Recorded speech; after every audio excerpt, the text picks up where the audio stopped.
नमस्कार। यूपी मिश्रा का इनसाइड झारखंड की ओर से अपने आवाज़ से ही मैं बोल रहा हूँ।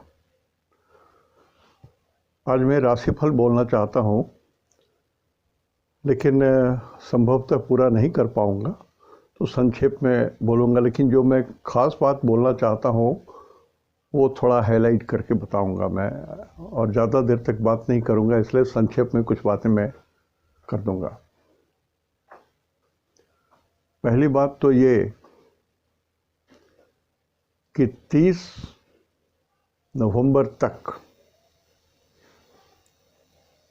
आकाश की सिचुएशन ठीक नहीं है। कुछ भी हो सकता है, झगड़े, मारपीट, भूकंप, कुछ भी हो सकता है। ये जो संगत चार्ट है, इसमें आप देखेंगे कि वृश्चिक में बुध, केतु और सूरज हैं। 1 नंबर में चंद्रमा है, और यहाँ से जब निकल भी जाएंगे तो 2 तारीख को भी चंद्रमा राहु के साथ आएंगे। वृषभ राशि तक चंद्रमा रहेंगे 30 तारीख सोमवार तक। सो ये पीरियड ठीक नहीं दिखता है हमको। I am not finding it normal period of the sky. तो अब होता तो ही है जो लापरवाही करते हैं सब। जैसे मैंने कहा कि अभी शादी का मुहूर्त पंडित जी और हम लोग अपने पत्रा के पंचांग के हिसाब से निकाल के दे देते हैं, वो अलग बात है। लेकिन वेदर इट इज यूजफुल और नॉट, ये देखना पड़ता है। तो मैं तो कब से चिल्ला रहा हूँ कि शादी करने का समय नहीं है, शादी करने का नहीं है। बहुत भोगेंगे जो लोग अभी शादी करेंगे, और मैं ऑथेंटिक रूप से बोल रहा हूँ, ऐसा नहीं गैर जिम्मेवारी के ढंग से नहीं बोल रहा हूँ मैं। तो कुछ भी हो सकता है। चंद्रमा के ऊपर में मंगल की दृष्टि पड़ रही है, सूरज बुध केतु की दृष्टि पड़ रही है, और चंद्रमा 1 में है, 1 को ईस्ट बोलते हैं।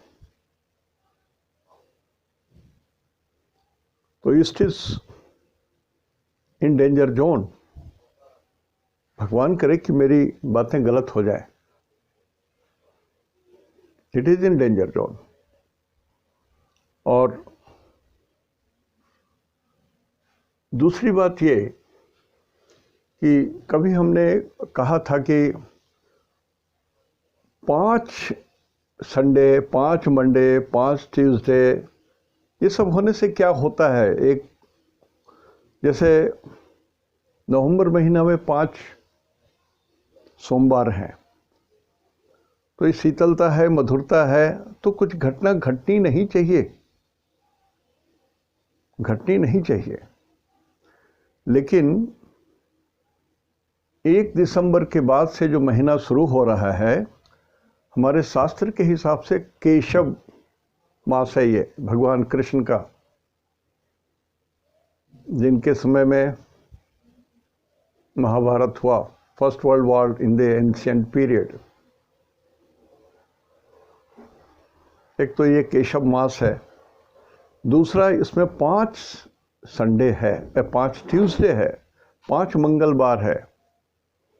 अब ये 5 मंगलवार बहुत खराब होता है। यदि खराब पीरियड हो और 5 मंगलवार हो जाए, और मास में, महीने में कुछ गड़बड़ी हो, महीने में गड़बड़ी मतलब सूरज के द्वारा महीना तय होता है, तो सूरज के साथ कोई पापक ग्रह हो तो सूरज में गड़बड़ी है, कमजोरी है। तो यदि ये 3-4 फैक्टर इकट्ठे हो जाएं तो कुछ भी होता है। सीधी सी बात है, हमने लिखा है चेंज इन गवर्नमेंट।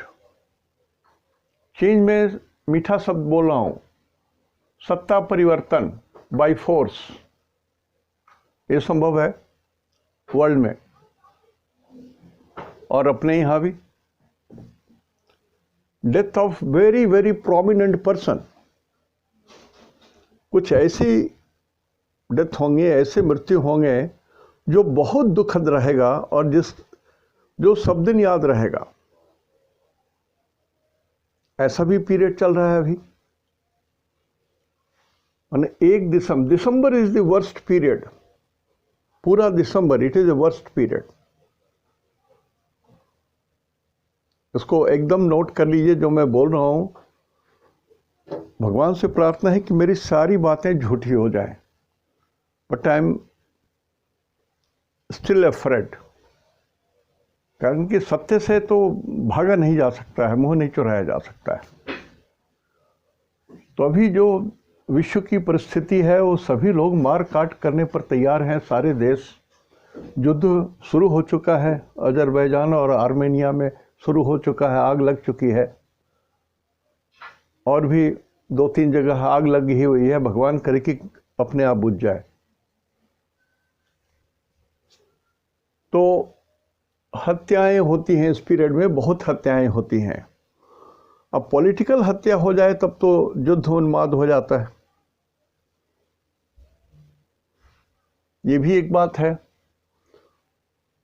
और 5 मंगलवार होने से धार्मिक झगड़े बढ़ जाते हैं। This is a very bad point.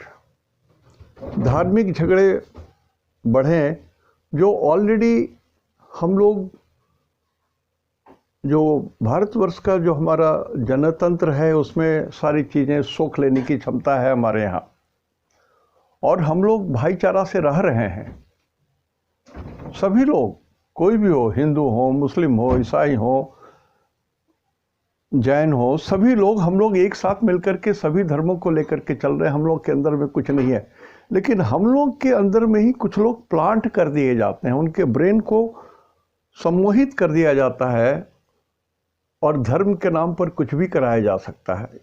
इतनी संभावना बनी रहती है दुष्टों के द्वारा। तो हमको इससे सावधान रहने की बात है, एकदम सावधान रहने की बात है कि ये 5 मंगलवार के कारण धार्मिक झगड़े हो सकते हैं। और मंगल तो आ जाएंगे 25 दिसंबर से 1 में आ जाएंगे, अभी तो 12 में है। 12 is north east, 12 is north east of the world and north east of India. ये सबकी स्थिति बनी हुई है कमजोर।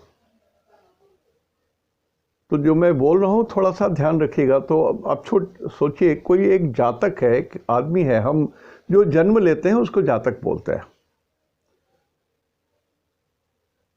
तो 5वां पॉइंट है वॉर, युद्ध। और महीना भी भगवान केशव का ही है, भगवान श्री कृष्ण का महाभारत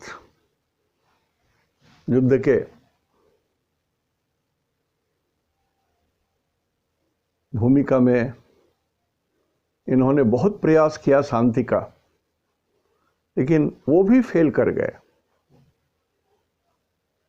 5 गांव इन्होंने मांगे थे पांडव के लिए। दुर्योधन ने कहा कि सुई के नोक के बराबर जमीन नहीं दोगे, 5 गांव बोलते हो केशव। और खुद इन्हीं को अरेस्ट करने के लिए चेन में बांध करके इनको बंदी बनाने का कोशिश किया, जो शांति दूत थे। वो वही स्थिति बनी हुई है वार की। जो भी सुलझाने जाता है वो खुद खतरे में आ जाता है। भारतवर्ष एक ऐसी गाय है, शांति प्रिय देश है, जिसके माथे पर सिंह है। तो डरना चाहिए गाय से, लेकिन ये बात नहीं है। शेर के माथे में कोई सिंह नहीं है, लेकिन सबसे भयानक जीव है शेर। बब्बर शेर से सब डरता है, जंगल का राजा। तो हमारा भारत देश सिंह होने के बाद भी, हमारे पास क्षमता होने के बाद भी, युद्ध की सामग्री होने के बाद भी, सारी चीज़ों के बाद भी हम लोग के देश में शांति की नीति है, अनादिकाल से चला रहा है। सर्वे भवन्तु सुखिनः, सर्वे सन्तु निरामयाः। ये तो हम लोग का देश है, शांति पाठ करते हैं। लेकिन नियति और उनकी विडंबना अच्छे अच्छों की मति को भ्रष्ट कर देते हैं, उसका डर है। दूसरा, मंगल फायर बॉल को बोलते हैं, आग, अग्नि, अग्नि वर्षा, बमबारी, हवाई जहाज से अटैक या आग लगनी। आग तो देख रहे हैं आप 2-3 दिनों से टीवी में क्या दुर्दशा हो रही है आग के जरिए। हॉस्पिटल तक में, आईसीयू तक में आग लग जा रही है और उसमें लोग मर जा रहे हैं। I don't know how a fire can erupt in such places. Why people are not taking precautions? इतने लापरवाह those who are maintenance staff. और भूकंप, 7वां पॉइंट है भूकंप। धरती कांपने लगे, इसकी भी संभावना है। उसके बाद 8वां पॉइंट है रक्तेन पूरिता पृथ्वी। पृथ्वी जो है, धरती माँ है, ये रक्त से डूब जाए, रक्त में धरती हो जाए।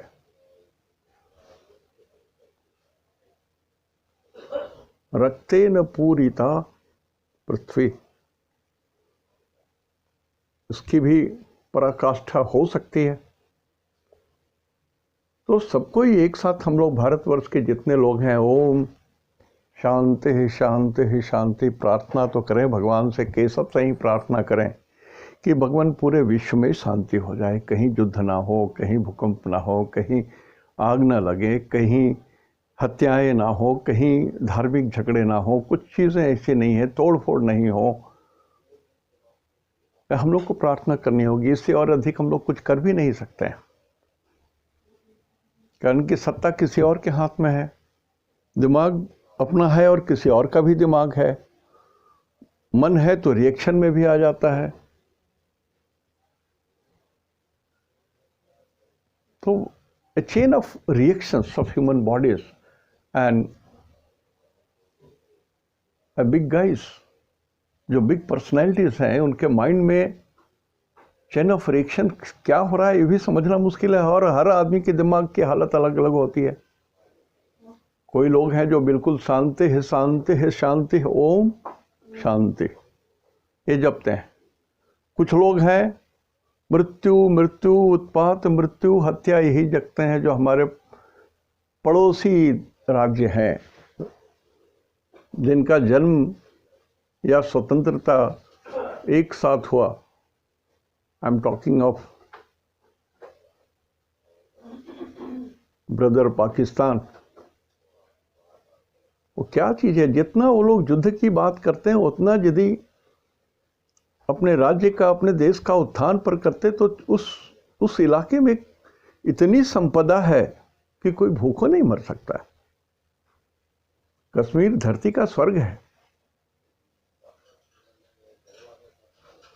समझ नहीं पाते हैं। और कुछ लोग अपने मतलब के कारण विद्वेष फैलाते हैं। हर जाति में अच्छे लोग हैं, हर जात में बुरे लोग हैं।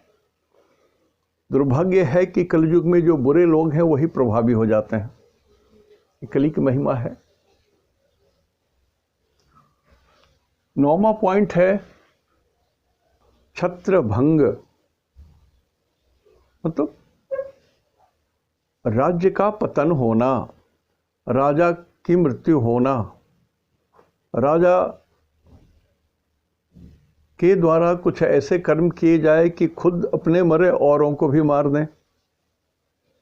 छत्रभंग, मान मर्यादा, रुतबा, प्रतिष्ठा, सारी चीज़ें जो एक राज्य की होती है वो भंग हो जाए। दुष्टता चरम सीमा पर चली जाती है। मनुष्य के दिमाग का कोई जोड़ नहीं है, कोई जवाब नहीं है। एक बच्चा दक्षिण भारत में पैदा होता है तो वो तमिल भाषा अपने आप सीख लेता है परिवेश के कारण। वही बच्चा यदि नॉर्थ इंडिया में जन्म लेता है तो उसको हिंदी फर्राटे से आती है। वही बच्चा यदि ऐसे जगह में जन्म लेता है जहां पर जर्मन बोली जाती है तो बच्चा जर्मन फर्राटे से बोलेगा। तो स्थान, काल, पात्र तीनों की महिमा होती है। स्थान, whether it is in India, whether it is in Pakistan, whether it is in China, whether it is in the world, और it is water, it is a sea, it is earth, it is air। स्थान और काल, काल time को बोलते हैं, काल मृत्यु को भी बोलते हैं। एंड पात्र, the persons governing the world, पूरे विश्व पर जो लोग राज्य कर रहे हैं वो लोग। तो स्थिति अच्छी नहीं दिखती है। तो आज मैं सिर्फ दिसंबर में जो 5 मंगल आ रहे हैं, मंगलवार आ रहे हैं, उसके बारे में बताया। और मैं थोड़ा संघट चक्र का द्वारा ये दिखाई दे रहा है कि कुछ तो दुर्घटना अपने देश में भी हो सकती है। तो नॉर्थ ईस्ट एरिया, एक तो नॉर्थ ईस्ट एरिया पड़ता है, दूसरा पूरा ईस्ट पड़ता है, पूरा ईस्ट, जैसे कलकत्ता वगैरह ये सब जो एरिया है ईस्ट में आते हैं। और वेस्ट, वेस्टर्न पार्ट, वेस्ट में भी पाकिस्तान आ जाते हैं। तो अपने देश में भी इन सब क्षेत्रों में खलबली मची रहेगी। और आज का राशिफल मैं नहीं बोल रहा हूं, थोड़ा और एलोबरेट कर दूं कि देखिए, अभी यदि आज 28 तारीख का यदि हम कुंडली बनाएंगे सूर्योदय के समय में, तो ये होगा 8 नंबर में लग्न होगा। और शनि गुरु के बारे में हम आपको बता चुके हैं। तो शनि गुरु जब तक रहेंगे 10 नंबर में, गुरु तो 1 साल तक जरूर खींच के ले जाएंगे। तो इनकी दृष्टि पड़ेगी, शनि और गुरु की दृष्टि पड़ेगी कर्क राशि में, और ये दृष्टि पड़ेगी 200% की। अब मान लिया कर्क राशि किसी का लग्न हो और शनि गुरु की दृष्टि पड़ रही है उस पर, और शनि गुरु जो क्लासिफिकेशन हमने बताया उसके हिसाब से ये आपके अच्छे हैं, शनि गुरु का कॉम्बिनेशन आपके लिए अच्छा है। जो मैं बताया कि नक्षत्र सिद्धांत और राशि सिद्धांत के जरिए आप इसको पहले समझ लीजिए कि ये आपको सूट करता है नहीं करता है। तो 4 नंबर, 4 लग्न में जिनका नंबर 4 है और राशि में जिनका नंबर 4 है, दोनों अलग अलग या दोनों एक साथ, आपके लिए समय टॉप क्लास है, टॉप क्लास है। 1 साल आपके लिए जय जयकार है, यदि शनि और गुरु का कॉम्बिनेशन आपको फेवर कर रहा है तो। पिछला एपिसोड में हमने बताया था कि कितने तारीख तक सूरज और गुरु एक साथ चल रहे हैं सूरज के नक्षत्र में।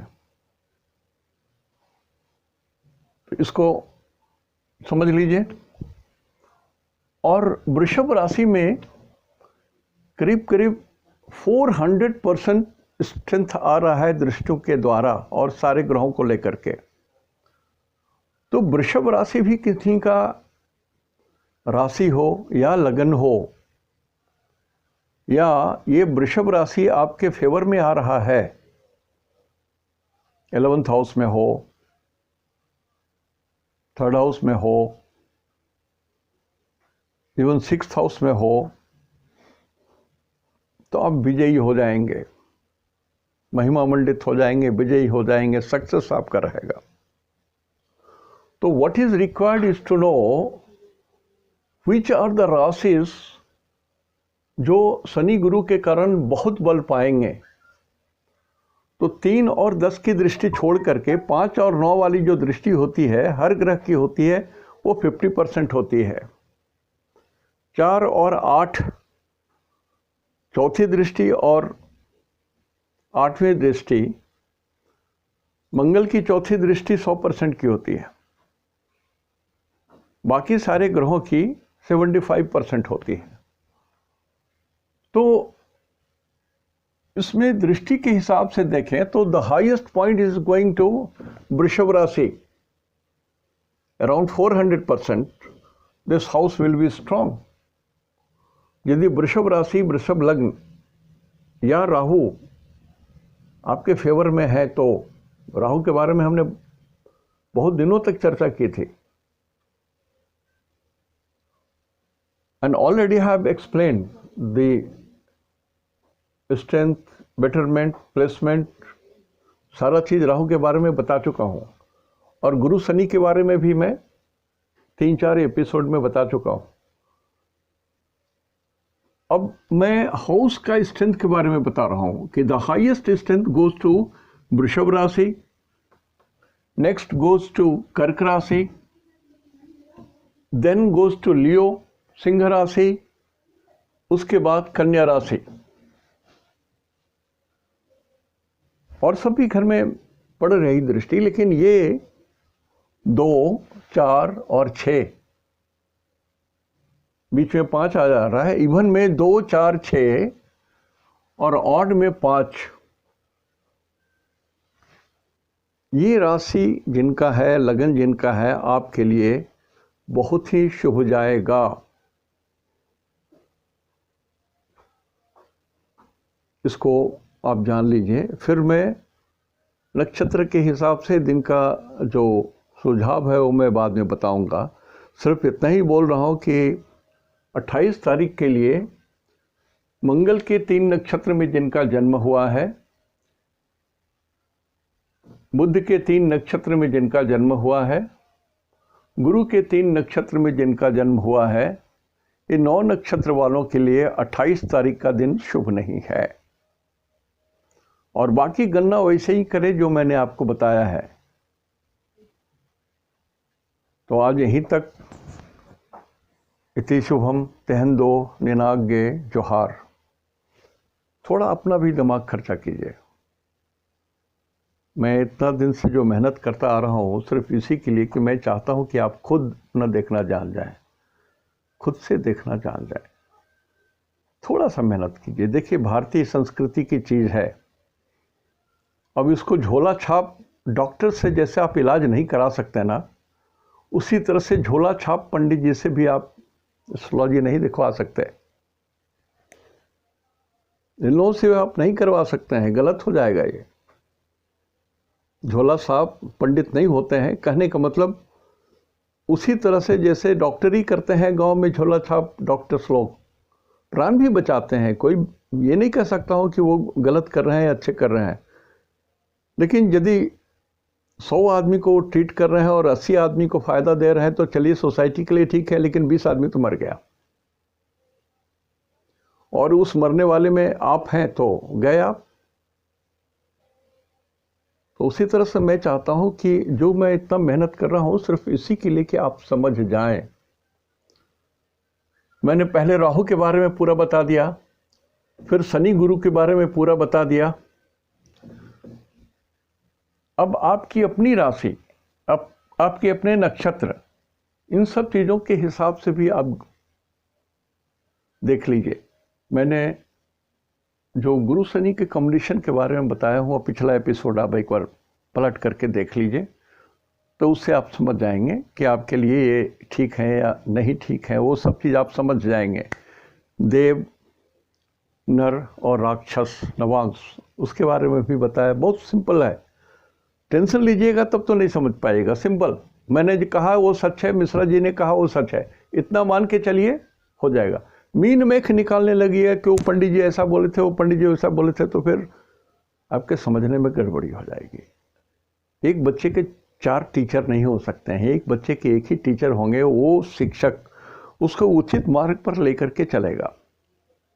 इसी बीच में कोई दूसरा टीचर आकर के बोलेगा नहीं ये तो ठीक नहीं है, वो गलत बोल रहा है, यार मेरी बात सुनो, वो बच्चा क्या करेगा? 6 साल 8 साल का बच्चा क्या करेगा? दुविधा में पड़ जाएगा। ठीक उसी तरह से general mass is a small child, और ये झोला छाप डॉक्टर और झोला छाप पंडित जो चाहे वो करवा लेते हैं। दुर्योग यहीं से शुरू हो जाता है। सावधान रहिए, अपने से समझिए, कोशिश कीजिए। आज यहीं तक। इति शुभम तेहंदो निनाग्गे जोहार।